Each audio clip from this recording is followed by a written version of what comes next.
Ooh, this relentless fog.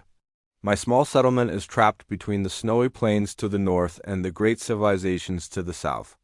I knew I couldn't stay. I had to move west, towards the mountains. My journey began with an unexpected gift, an invitation to a Turkic wedding. It was my first glimpse into their world. The vibrant clothes, the solemn vows, the dowry exchange between clans. It was all so mesmerizing. I was particularly captivated by their silks, the most beautiful fabric I had ever laid my eyes on. It sparked something in me, a desire to create something just as beautiful. As I continued my journey westward carrying a simple wooden trug, my mind drifted back to my father. I remember watching him as a boy, how he'd collect different tree bark, soils, and grasses. He was a man connected to the earth, and I suppose that obsession was passed down to me. Even now, wearing these boots made from bearskin, I feel that connection. They're so warm as the sun on my face today as I press onward, searching for new lands, new foods, a new beginning. The path isn't always pleasant. Just now, I came across the stench of a dead deer. It was a grim sight, but I managed to salvage its horns. They'll be valuable for trade if I encounter another tribe.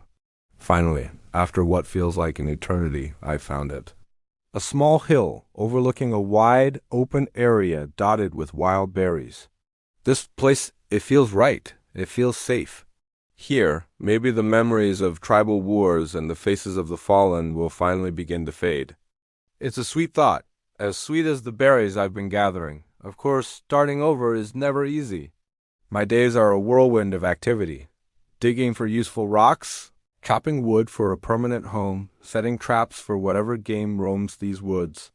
It's a challenging, demanding life, but it's a life I'm building with my own two hands. For now, my kitchen is the open campfire, where I even managed to bake a small pie. It's odd, I know. Back home, the kitchen was the first room you entered. Here, my shelter will be one single practical space. But with the solitude comes a creeping sadness. There's no one here, no civilization, no conversation. I've always thought my ego, my stubbornness, made it difficult to deal with others. Maybe that's why I'm alone now. To chase away the gloom, I started a game. I carved a ball and a long-handled hammer, and I spent hours knocking the ball across the clearing into a small hole. It's a silly distraction, but it helps.